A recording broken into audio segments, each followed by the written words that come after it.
This is a longer LK5 Pro. This is an idiot. Let's see how this thing goes.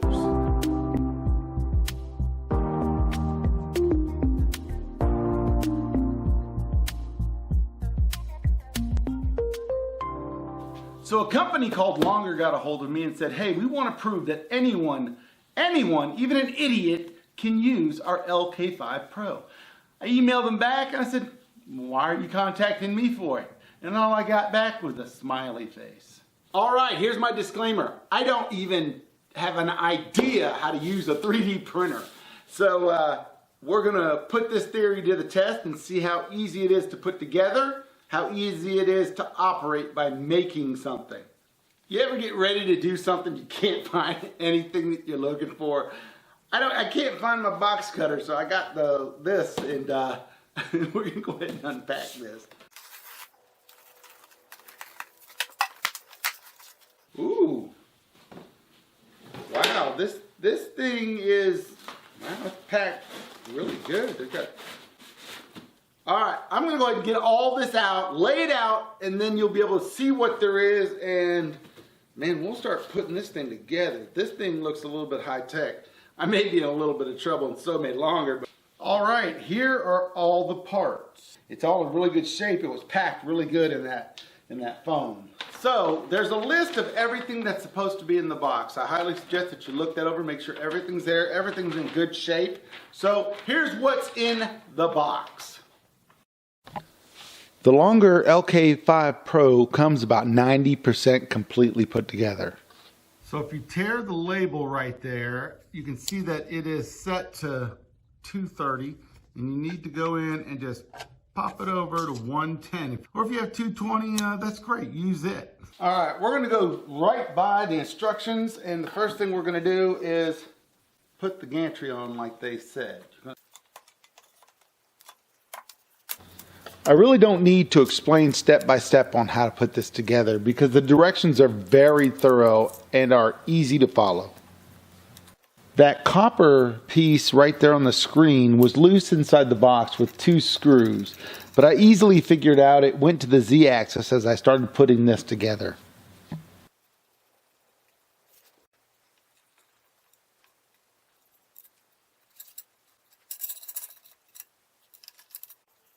The hardest thing about putting this whole thing together was getting the gantry onto the base, and that was just because of my fat fingers.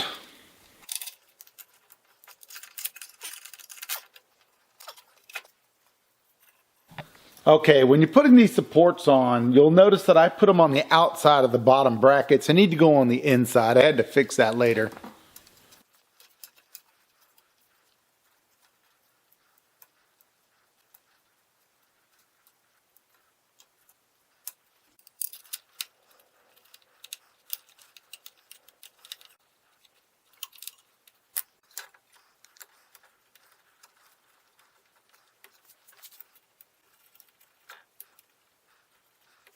You'll notice there's a little sticker right here, and it tells you where to put this little sensor. If you put it too high or too low, it won't reach the bed.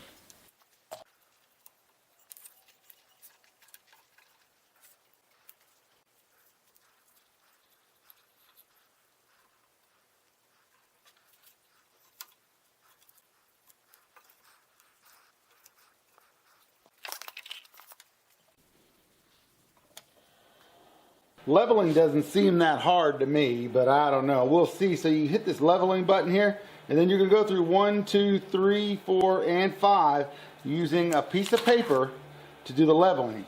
And to bring this tray up and down, you're going to use these right here, these little knobs. So let's try the first one. And you should feel a little bit of friction. And it seems like that's got just barely any, so let's bring this down just a hair. Okay, and that has a little bit of friction right there. So I'm gonna go through all the rest of them, and then we'll continue on.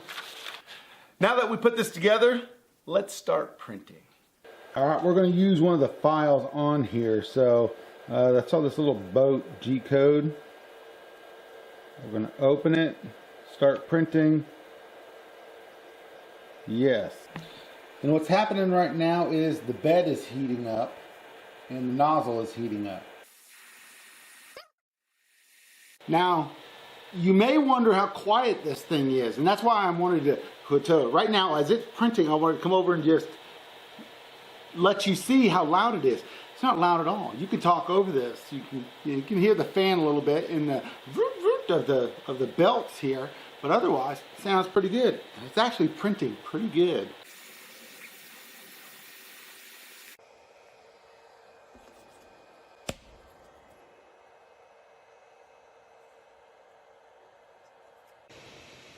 Alright, I started another print and it's doing pretty good. It's a vase. And the vase is done, so.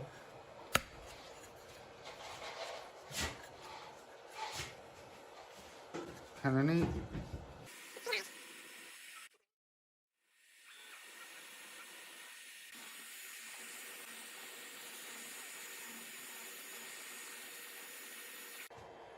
There it is, done.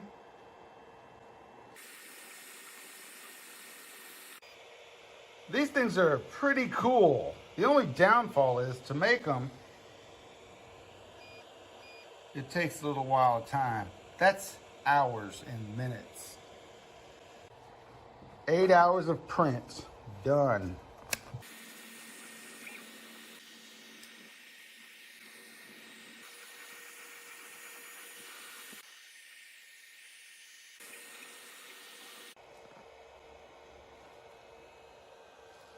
So this thing has a touch screen that makes everything really easy. You can move the bed and everything on the move screen. You have the tune where you fine tune all your stuff here on where you want stuff and feed rate, fan speed, nozzle flow rate, everything.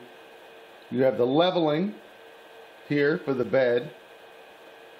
You have the files where you choose what files to use. This is where you transfer it from your computer to here. They give you this little thing right here to be able to do it with, and it goes right into the side. And then finally, they have this right here where you can unload and load your filament. And let's go ahead and show you how that works. Alright, you hit unload. I've got filament in there. You hit unload, and it starts getting the nozzle up to temperature. Once it gets up to heat, you'll see that it started pushing this out. It's got the little extruder extractor right there. And there it is, it's been extracted. First thing I do is come over here, and this thing squeezes so you can start shoving this in right here. You just push that through the tube until it meets some resistance. Right there, let's go around front. Come back over to the screen, hit load. You can see it extruding through here till you get the green.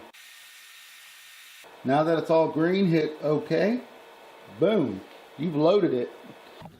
The bed surface is 300 by 300 by 400.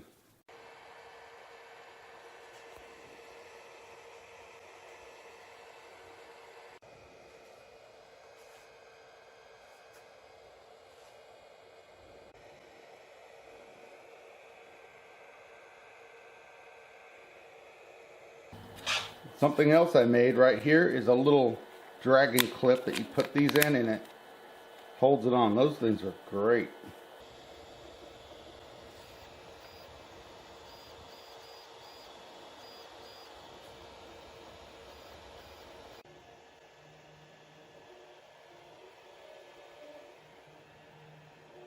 So this printer has been running non-stop for about 2 weeks. maybe almost 3 weeks now, and I've made some pretty cool stuff. My favorite things are these little articulating dragons. I got all of this stuff right here that I printed off on Thingiverse. But one of the first things I did was this little boat. This boat is a test to make sure that it's calibrated good. I didn't have any stringers, and it all came out really nice. So I'm not an expert at any of this. If you want to go see an expert, head on over to their channel or something. I guess it's time for me to share my pros and cons with you. The first thing I want to do is share the cons with you because I want to end this on a positive note. So the biggest con I had with this is when I got out of the box and I started putting it together, I got it together and I flipped on the power switch. It came on and then went off. Came on and came off. And I didn't know what was wrong, but what I did is I came back to the power supply and I undid where the power supply hooks into cord here, where it plugs in. I undid that, reseated all the cords, put it back on, screwed it back on, and it worked perfectly. Second con is on the directions, and it's talking about the gantry here going on. It doesn't really show good enough which way these bars should be facing, and they should be facing to the front of the machine. I mean, it was easy to figure out because that's where the brackets were.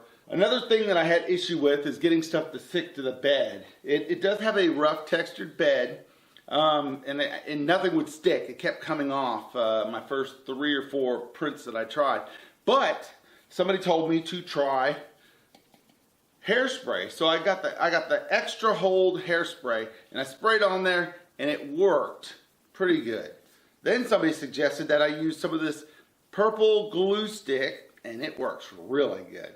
Only thing it does though is it gums up the top plate and you end up having to clean it. So this is working pretty good right now and it doesn't stick too much. The last con I have is how long it takes things to print. This right here took 46 hours, I think, somewhere there. These, they take about 10 to 12 hours. It takes a long time to print, but that's normal for all 3D printers. So those are the cons. Now, let's get into the pros.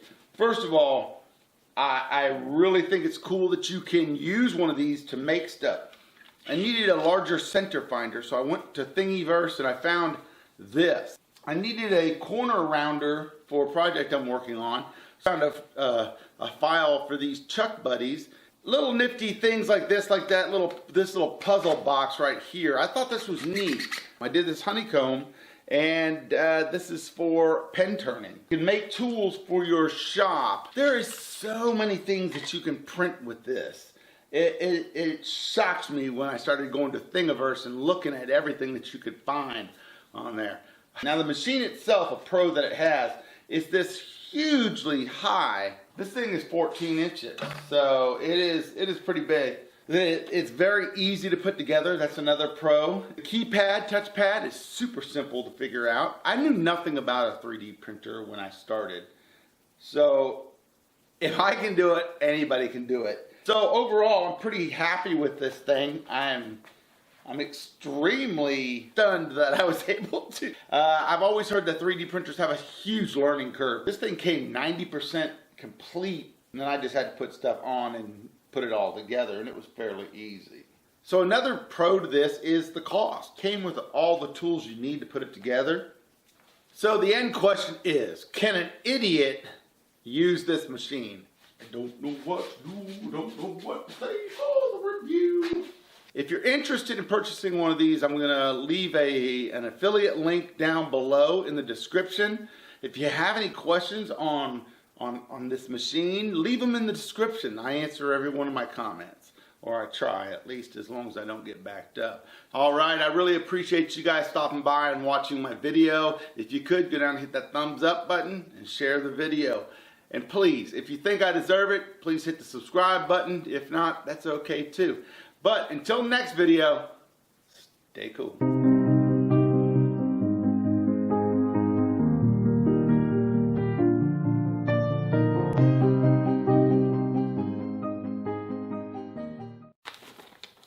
What in the hell did I get myself into? Goodness.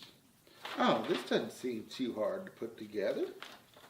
Ah, there's another one of those.